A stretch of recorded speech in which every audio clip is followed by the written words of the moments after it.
Bueno, estamos con los doctores Juan Carlos Glasinovich, el doctor Eduardo Ríos, a quienes agradecemos la participación en este proyecto. Ambos son gastroenterólogos y son docentes de la Facultad Clínica Alemana, Universidad del Desarrollo. Antes de pasar a revisar nuestro capítulo de examen abdominal, queremos analizar algunos aspectos, doctora.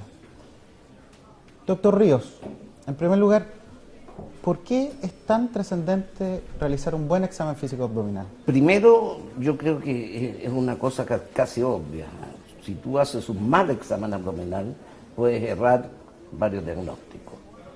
Desde la cosa tan, digamos, grotesca que se te vaya una masa abdominal grande porque no lo palpaste nomás, hasta ser incapaz de diagnosticar un abdomen agudo que está comenzando. Por lo tanto, el examen abdominal debe ser completo.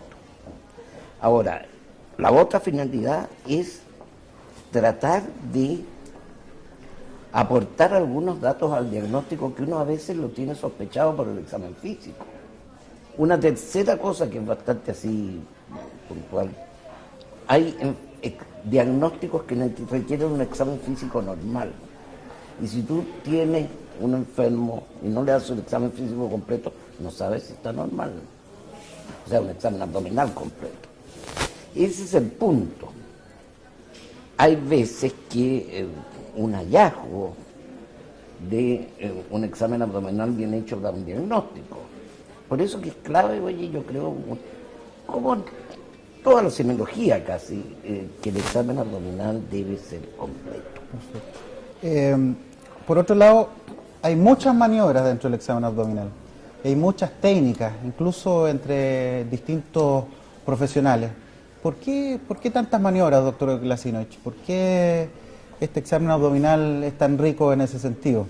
Tal vez nos llama la atención esto porque es la acumulación a lo largo de los años, de los siglos, de intentos por obtener, mediante maniobras externas, un mejor conocimiento de lo que estaba pasando. Ahora, yo creo que el hecho de que exista también varias maniobras es porque la aproximación física al paciente no nos da datos muy exactos y necesitamos la acumulación de datos para tratar de tener una impresión lo más precisa posible. Cuando hay muchas maniobras para algo, quiere decir que ninguna es perfecta. Si hubiera alguna que fuera con gran certeza, sería la única. Bueno, eso, y es porque la semiología, como decía el doctor Glasinovich, es una ciencia antigua, se ha ido perfeccionando con el tiempo. La correlación anátomo-clínica hizo que algunas maniobras sencillas correspondieran habitualmente a una patología que la autopsia a veces nos decía. En el fondo es tratar de buscar una técnica con nuestras manos, desde luego, y con el lenguaje, y con alguna, lo más precisa posible. Y doctor Glasinovich, ¿cuáles serían los objetivos docentes que tiene este capítulo? Bueno, los objetivos docentes es adquirir una técnica de aproximación a la anatomía del paciente, desarrollar una disciplina que esté bien fundamentada en maniobras establecidas, que permitan un lenguaje homogéneo respecto a los hallazgos, y también muy importante esta aproximación física en la relación médico-paciente, en la cual significa por parte del paciente la confianza que tiene en el médico de entregarle su cuerpo, digamos, para que sea explorado, y por parte del médico la responsabilidad de no invadir ese organismo que está frente a él, sino que aproximarse en forma cariñosa, diríamos, y responsable a su cuerpo. Doctor, y si usted tuviera que dar un solo consejo con respecto al examen abdominal a los estudiantes, ¿cuál sería su consejo? El consejo sería que nunca digan o acepten que están palpando algo, que alguien le está enseñando a palpar, por ejemplo, le diga, ven, aquí está el hígado, y la presión sea tal que diga, sí, ahí está el hígado, si no lo palpan. O sea, que sean absolutamente obtusos hasta el final, digamos, no ser vivarachos que van a captar inmediatamente lo que le está mostrando, sino que no decir que sí hasta que estén absolutamente seguros, y eso requiere repetición y repetición. Doctor Ríos, si tuviera que pedirle un consejo de examen físico abdominal, un consejo que usted quisiera entregarle a los alumnos, ¿qué consejo le daría? Yo le daría primero, claro, sobre todo si es un médico joven o es un alumno, repítalo muchas veces, porque siempre uno va a tener alguna duda. Y si se queda con una duda, repítalo. Muchas veces el repetir un examen físico hace que una duda se solucione. Desarma a veces torres de marfil que uno se ha imaginado, oye, por un examen abdominal. Bueno, doctores, muchas gracias nuevamente por participar en este proyecto, y ahora pasaremos a revisar el capítulo de examen abdominal. Carlos. Sí. Adelante, por favor, soy el doctor Glasinovich. Hola, ¿cómo está? Adelante, pase. Gracias. Permiso.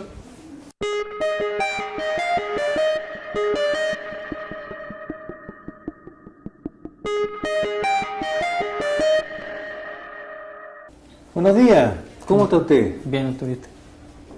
¿Está bien? Sí, o sea, ¿Por en qué realidad bien no. entonces? Lo que pasa es que me duele un poco la guata. Me siento hinchado y me duele. ¿Eso de ayer o es algo que se arrastra durante algún tiempo? El examen abdominal, al igual que en todo otro examen, debe partir por una buena historia clínica que consiste en la identificación del paciente, motivo de consulta, anamnesis próxima, anamnesis remota y revisión por sistemas. ¿El dolor ha estado permanente o hay momentos en que se le quita y momentos en que le viene? Se mantiene permanente.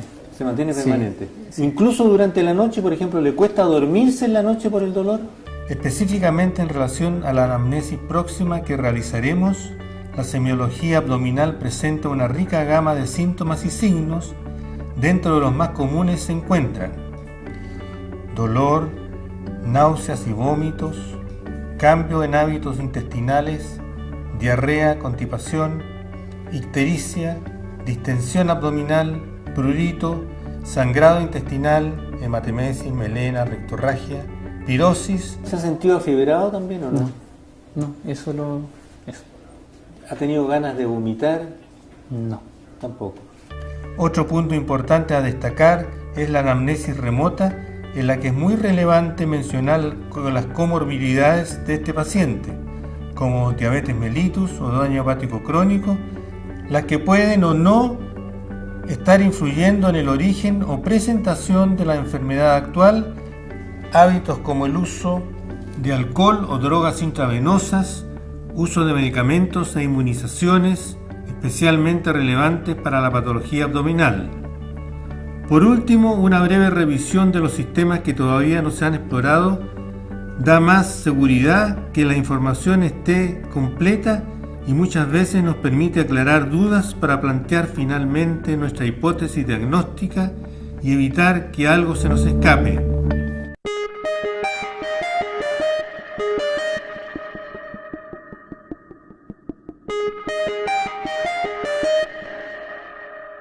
Cuando apliquemos las técnicas de examen para examinar el abdomen, visualizar la anatomía subyacente es de gran utilidad, puesto que ello nos permite identificar con mayor precisión las estructuras anatómicas involucradas. El límite superior del abdomen está constituido por el borde inferior de la parrilla costal y fundamentalmente por la cúpula diafragmática. Su límite inferior está constituido por el estrecho superior de la pelvis. Para entender mejor esto, se ha dividido en forma topográfica el abdomen. La primera subdivisión del abdomen es en 4 cuadrantes. Para limitarlo se traza una línea desde el esternón hasta la sínfisis púbica, pasando por el ombligo. La otra línea se encuentra perpendicular a la línea anterior al nivel del ombligo. Así se forman los cuadrantes superior derecho, superior izquierdo, inferior derecho e inferior izquierdo. La segunda forma de subdividir el abdomen es en 9 cuadrantes. Para ello se trazan 2 líneas que se extienden desde la línea medio clavicular hasta la mitad de los ligamentos inguinales, siguiendo la línea del músculo recto del abdomen. Las otras 2 líneas se dibujan perpendicularmente y corresponden a las líneas subcostal y transtrabecular. Los cuadrantes son epigastrio, umbilical, hipogastrio, hipocondrio derecho e izquierdo, flanco derecho e izquierdo, fosa ilíaca izquierda y derecha. Esta regionalización nos permite ubicar topográficamente los órganos intraabdominales, herramienta muy útil para localizar el origen de ciertos síntomas como el dolor abdominal.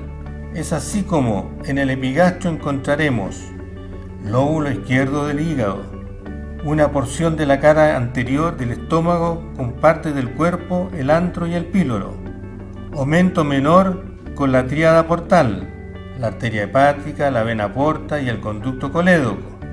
Segunda y tercera porciones del duodeno, páncreas, arteria mesentérica superior, columna vertebral, arteria aorta, la vena cava inferior y el conducto torácico, plexo celíaco.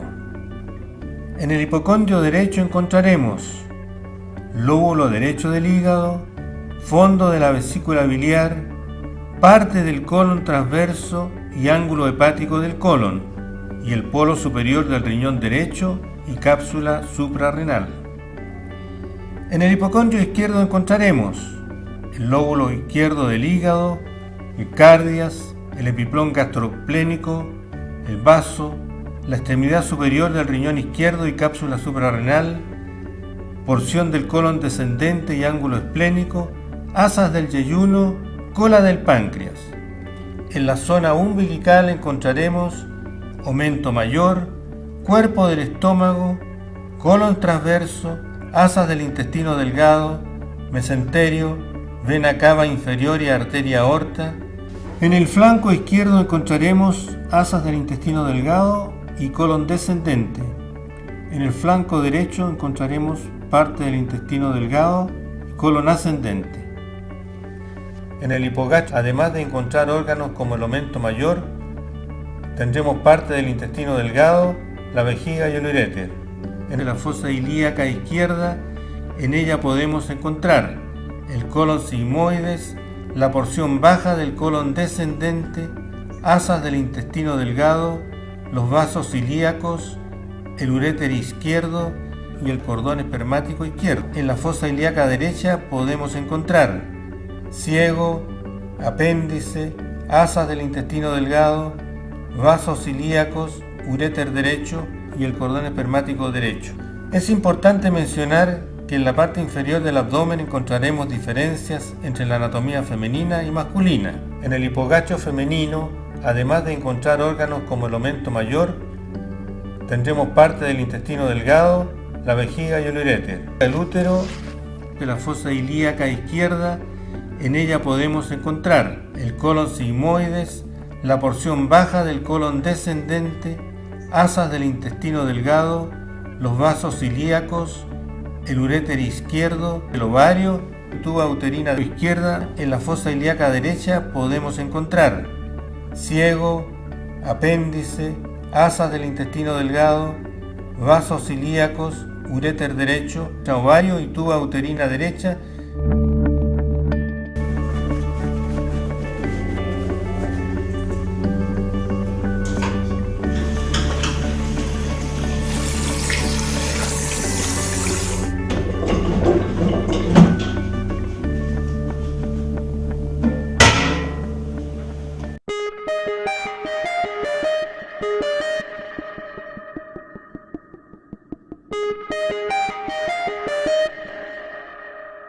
Bueno, en este momento vamos a comenzar el examen físico abdominal.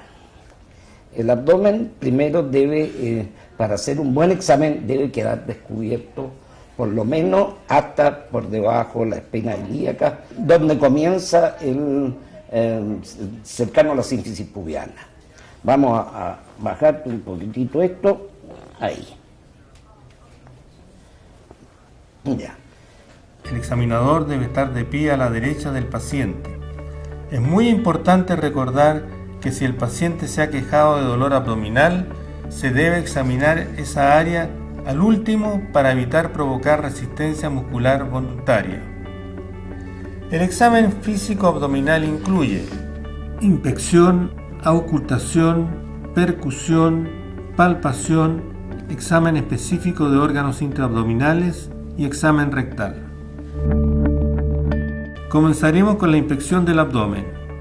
Dentro de este punto es necesario precisar el contorno del abdomen, la simetría de los hemiabdómenes, los movimientos respiratorios del paciente, la presencia de pulsaciones y peristaltismo, la integridad de la piel y la presencia de masas. Es importante destacar que el primer paso es observar la apariencia general del paciente. Aquellos que presentan cólicos renales o biliares están en constante movimiento, en cambio los con peritonitis se mantienen quietos en la camilla para disminuir su dolor. Pueden estar acostados con sus rodillas recogidas porque así se reduce la presión intraabdominal. Pacientes pálidos y sudorosos pueden estar sufriendo shock por pancreatitis o por úlcera gástrica perforada. Como lo mencionamos anteriormente, es importante la inspección del contorno del abdomen. Un abdomen excavado puede estar asociado con caquexia, en cambio un abdomen prominente puede estar asociado a meteorismo, ascitis, organomegalia u obesidad, por ejemplo.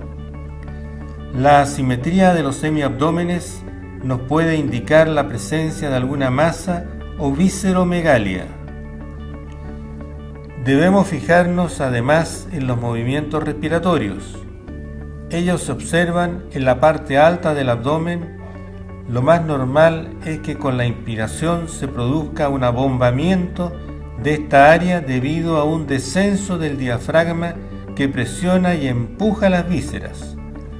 En pacientes con dolor puede provocarse una respiración muy superficial. Es importante buscar alteraciones de la piel, fanerios y manos que pueden introducir cierta patología de origen abdominal. Otro hallazgo que es importante ir a buscar dirigidamente es la presencia de cicatrices quirúrgicas que nos pueden aportar valiosas informaciones a la hora de formular nuestra hipótesis diagnóstica.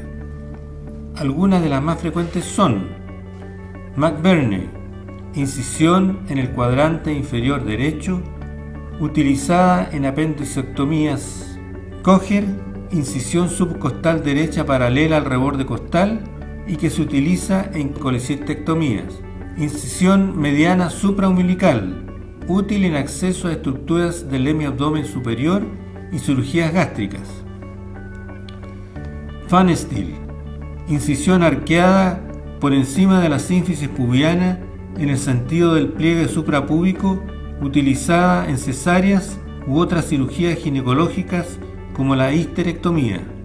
Finalmente, dentro de las más frecuentes están las cicatrices de laparoscopías, procedimientos ampliamente utilizados en la actualidad y que corresponden a cicatrices de aproximadamente 1 centímetro que se ubican en 2 o 3 sitios, frecuentemente en el ombligo y en 1 o 2 sitios más de la pared abdominal.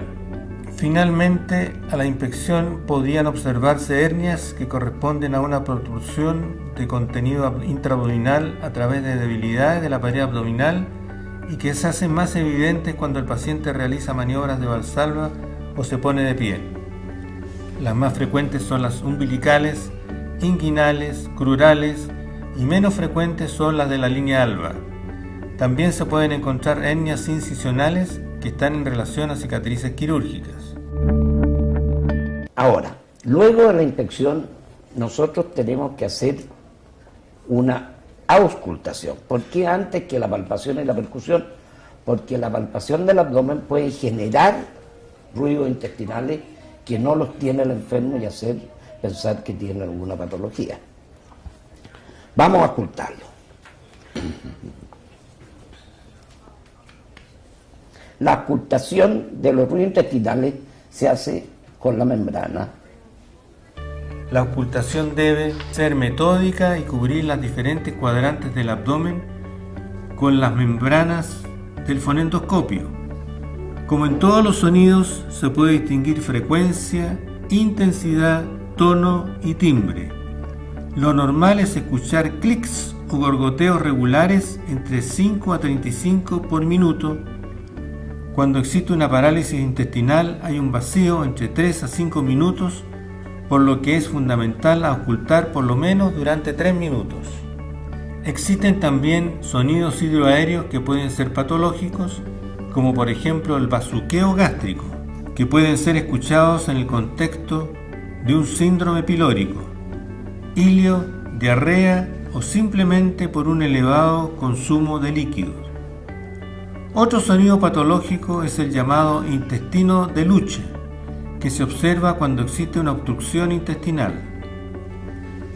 Bueno, la auscultación del bazuqueo epigástrico se hace mediante el fonendo que se coloca en el epigástrico y se mueve el enfermo para producir este ruido que es como una ola que hay dentro del estómago. No hay bazuqueo epigástrico. Esto suele ser positivo, este signo, en gente que haya comido recientemente y sobre todo que haya comido con una gran cantidad de líquido. La otra forma el otro ruido patológico es el ruido de la oclusión intestinal mecánica, que son ruidos parecidos al ruido normal, pero mucho más alto y con una tonalidad metálica. No existen en este momento. Lo otro que es buscar soplos, que se hace con la campana. También con la campana del estetoscopio se pueden ocultar soplos por flujos turbulentos a través de las arterias aorta en la línea media, supraumbilical, renales en puntos paramedianos supraumbilicales a cada lado, ilíacas a nivel paramediano e infraumbilical bilateralmente.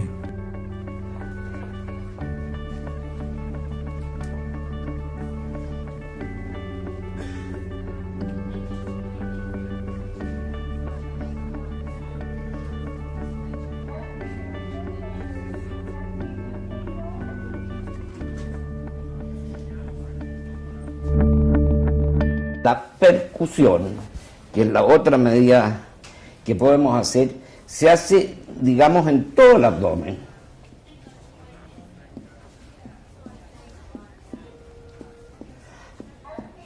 Hay zonas que casi siempre se percuten como con un sonido no mate, digamos, que son la zona epigástrica y el espacio de Traube. Lo normal es que sea más o menos uniforme y que no existan áreas de matidez importantes, salvo la matidez hepática, que aquí la estoy viendo. Normalmente, cuando percutimos el abdomen, los sonidos que escuchamos reflejan el contenido de aire que contiene el tubo digestivo, lo que corresponde a la percusión sonora. Es importante mencionar que normalmente podemos captar un sonido timpánico en el espacio semilunar de Traube. Esta área se ubica en la parte izquierda e inferior del tórax. Se relaciona con la cámara gástrica y sus límites son: por encima con la matidez cardíaca, por abajo con el reborde costal, por el lado medial con el borde inferior del hígado y a lateral por la matidez esplénica. Para realizar una adecuada percusión debemos primero poner nuestra mano izquierda o no dominante sobre el área del abdomen que queremos percutir. Luego, con el dedo medio de la mano derecha damos pequeños golpes en las falanges distales de la mano izquierda con un movimiento rápido de muñeca. Debemos preocuparnos de no dejar áreas sin percutir. Un abdomen manifiestamente distendido a la inspección puede serlo a causa del aumento del contenido de gas, líquido o sólido, y la percusión nos ayuda a definirla. El gas puede acumularse en el interior del intestino y ser una causa banal, como en el meteorismo, o traducir una situación crítica como en la obstrucción intestinal. En este último caso, un signo clave es la abolición de la matidez hepática. Cuando hay líquido acumulado dentro del abdomen, se produce lo que se llama la ascitis. Fundamentalmente ese es el líquido más frecuente que se acumula en la cavidad peritoneal, y la maniobra para pesquisar el ascitis es buscar mediante la percusión una matidez desplazable. ¿Cómo se busca eso? Se coloca el enfermo en decúbito dorsal y se percute fundamentalmente el epigastrio y los flancos. Ahora, al enfermo se le pide que se dé vuelta. La ascitis es la acumulación de líquido en la cavidad peritoneal. Existen maniobras semiológicas que permiten ponerla de manifiesto, como por ejemplo verificar si es que existe matidez desplazable hacia las zonas de declive. Para realizarla debemos percutir el epigastrio y los flancos del paciente en decúbito dorsal y luego hacer lo mismo con el paciente en decúbito lateral.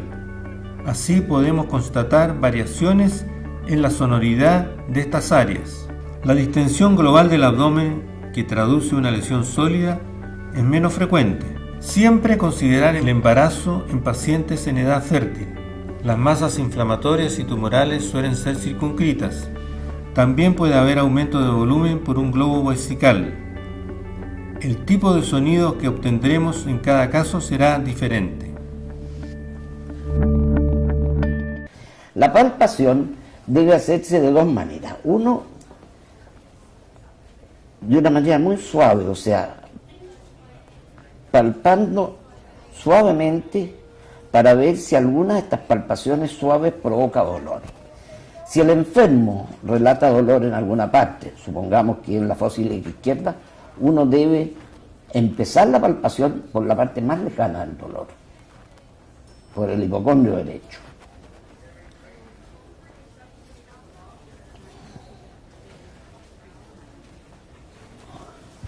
Una vez efectuada la palpación, ¿qué es lo que nos va a decir esto? Si hay o no hay algún dolor localizado.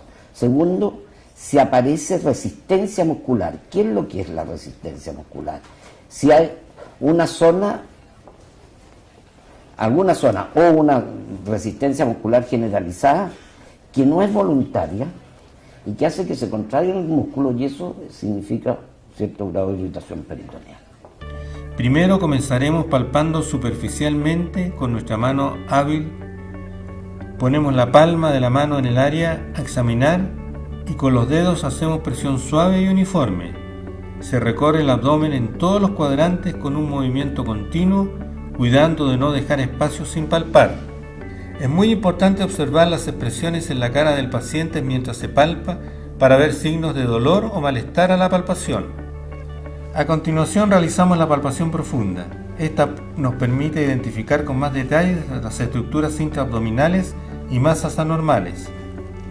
Debemos recorrer todos los cuadrantes de manera continua y uniforme, igual como lo hicimos en la palpación superficial. En la palpación profunda también es posible realizar una palpación bimanual colocando una mano sobre otra. Ante la duda si la masa es de la pared o intraabdominal, se solicita al paciente levantar su cabeza y los hombros, lo que provoca un aumento de tensión de los músculos abdominales. Si la masa se encuentra en la pared, sigue palpándose, en cambio si es profunda se vuelve más difícil de percibir. Cuando uno palpa una masa, con la palpación profunda, que para eso es importante es si la masa es dónde está ubicada, si se desplaza o no se desplaza, si es dolorosa o no dolorosa, si late o no late, si sopla o no sopla. Eso nos va a decidir qué tipo de masa es.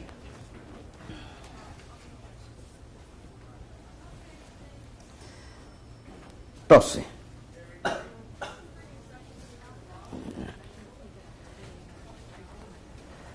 ahora viene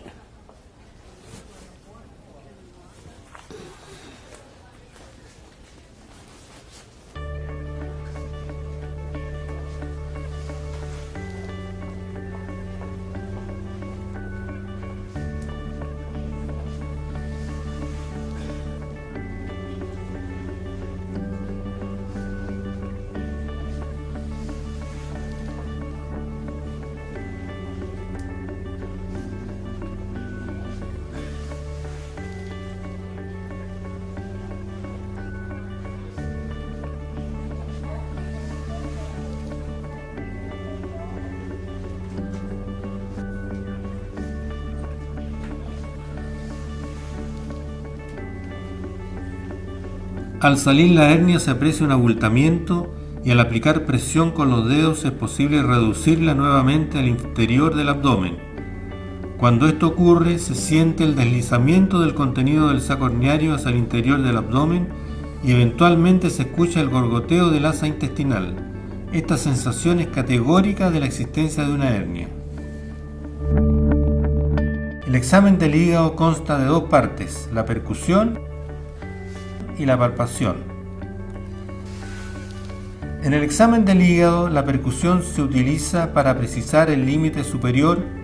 Por la cara anterior se percute desde el tercer espacio intercostal a nivel de la línea medio clavicular y se va descendiendo el nivel en que el sonido pasa de sonoro a mate corresponde al hígado. Habitualmente se ubica entre el quinto y el séptimo espacio intercostal. Debe recordarse que este nivel puede cambiar según el paciente esté en inspiración o en expiración. La matidez hepática se destaca gracias al límite por arriba con la sonoridad del pulmón y por debajo con el sonido propio que producen las asas intestinales. La proyección normal del hígado es de 10 a 12 centímetros. La palpación del hígado solo nos permite examinar el borde inferior del hígado, pero es muy relevante ya que nos permite identificar también tamaño y características de su superficie, como su textura y forma. Existen dos formas de palpar el hígado. La primera se realiza con la punta de los dedos de la mano derecha. Estando el examinador a la derecha del paciente, se va al encuentro del borde inferior del hígado mientras el paciente efectúa una inspiración profunda. Los dedos deben partir en búsqueda del borde hepático alejados del reborde y al encontrarlo deben dejar que la superficie del hígado se deslice bajo ellos. La segunda maniobra de palpación es la maniobra de enganche, que se realiza estando de pie cerca del hombro derecho del paciente y se enganchan los dedos de ambas manos alrededor del reborde costal derecho intentando encontrar su borde hepático. El vaso también se explora mediante la percusión y la palpación. Se encuentra bajo la parrilla costal entre la sexta y décima costilla, a nivel de la línea medio axilar, en una posición oblicua. Solamente el polo inferior puede llegar a palparse, pero generalmente en los adultos no es posible hacerlo. Muchas veces, si el vaso es palpable, significa que está aumentado de volumen. Se examina con la mano derecha estando el paciente en decúbito supino y el examinador a su derecha.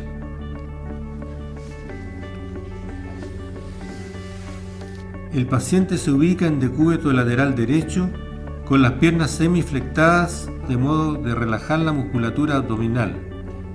El examinador se coloca detrás del paciente para palpar el hipocondrio izquierdo, enganchando sus dedos en el reborde costal izquierdo. También podemos recurrir a la maniobra de Schuster, la cual se realiza con el paciente en decúbito lateral derecho. Se percute el área esplénica que no debiera sobrepasar la línea axilar anterior. Si se percute mate y más allá, entonces podemos hablar de que existe esplenomegalia. Para los riñones solo se utiliza la palpación y se realiza a través de la técnica bimanual antero-posterior o de peloteo, en la cual ponemos una mano bajo el flanco del lado a examinar y la otra mano sobre él. Hacemos presión de forma contraria alternadamente para desplazar el órgano. Generalmente no son palpables.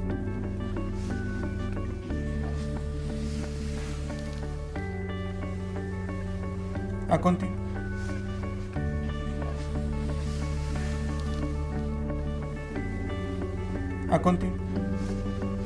Los riñones se ubican en la parte más posterior del abdomen, retroperitoneales. En su parte superior quedan protegidos por las costillas flotantes. El derecho está un poco más bajo que el izquierdo por la ubicación del hígado y su polo inferior tiene más posibilidades de ser palpable. Existen alteraciones renales en las que están más grandes y se logran palpar con más facilidad, como en hidronefrosis, riñón poliquístico o un carcinoma renal, por ejemplo. Otro signo que se busca en el examen de los riñones es la puñopercusión. Estando el paciente sentado, se realiza dando un único golpe suavemente con la mano empuñada sobre la fosa lumbar de cada lado y se analiza la reacción del paciente. Es importante siempre advertir al paciente la maniobra que se realizará. Es positivo si el paciente refiere un fuerte dolor producto de la maniobra. Rinde especialmente en cuadros de pielonefritis aguda. Se puede efectuar con el paciente en distintas posiciones. De pie, con el paciente en decúbito lateral, habitualmente sobre el lado izquierdo, con ambas piernas flectadas a nivel de las caderas y rodillas, o con la extremidad de más abajo extendida y la de más arriba semiflectada, llamada posición de Sims, o con el paciente en decúbito dorsal con ambas extremidades inferiores en flexión y abducción, llamada posición de litotomía modificada. Es muy importante no olvidar el respeto por la intimidad del paciente. Mientras se realiza el examen, debe explicársele el procedimiento a realizar. En la inspección de la región anal se aprecia el aspecto de la piel, si existe humedad o si se ven lesiones como hemorroides externos, fisuras, orificios fistulosos u otras lesiones, como papilomas, condilomas, etc. Ante la sospecha de un prolapso rectal se le solicita al paciente que puje. También podría protruir pólipos o hemorroides internos. Luego se efectúa la palpación colocando un guante desechable y lubricando el dedo índice con vaselina, dejando en la punta un poco más. Con el dedo enguantado y con una sustancia como vaselina o algún lubricante hidrosoluble, se lubrica un poco el orificio externo del ano y se introduce el dedo con cuidado de modo a desencadenar un mínimo de molestias. Inicialmente se insinúa la primera falange del dedo índice de la mano diestra y se evalúa el tono del esfínter anal. Debe darse algunos segundos de tiempo al esfínter para relajarse y permitir el paso fácil del dedo completo. ¿Qué es lo que buscaremos dentro de este examen? Primero, sentiremos el tono del esfínter, que puede estar aumentada en pacientes con dolor, como en una fisura anal, y disminuido en pacientes con, por ejemplo, lesiones neurológicas.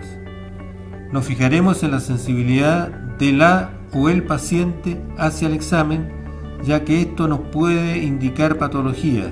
Por ejemplo, en una apendicitis el fondo derecho está sensible. Por último, palparemos dos órganos intraabdominales, la próstata en el hombre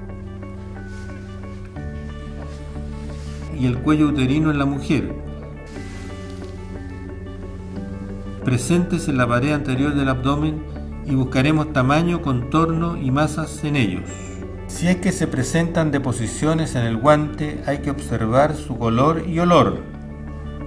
En el aspecto del color podemos indicar ciertas tonalidades indicativas de cierta patología, como color castaño, normal, color negro puede indicar sangrado del tubo digestivo alto, color rojo puede indicar sangre fresca.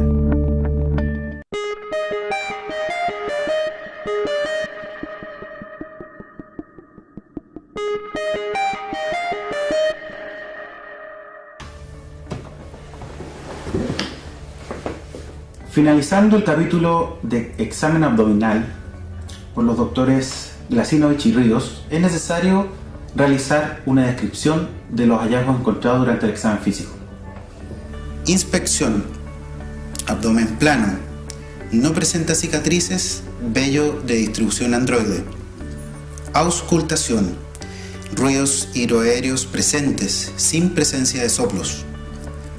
Palpación: abdomen blando, depresible e indoloro a la palpación, no se evidencian masas. Percusión: sonoridad conservada a la percusión. Examen de hígado, vaso y riñones. Proyección hepática de 8 centímetros. El límite inferior se palpa a 1 centímetro bajo el reborde costal derecho, de consistencia normal. Vaso y riñones no palpables, puño percusión negativa. Examen de región perianal y tacto rectal. Piel de coloración normal, sin presencia de lesiones a nivel perianal. Esfínter anal externo de tonicidad normal. Próstata de superficie regular, blanda, indolora, de tamaño conservado, sin presencia de masas o sangrado del tracto rectal. Con esto damos por finalizado el examen físico abdominal.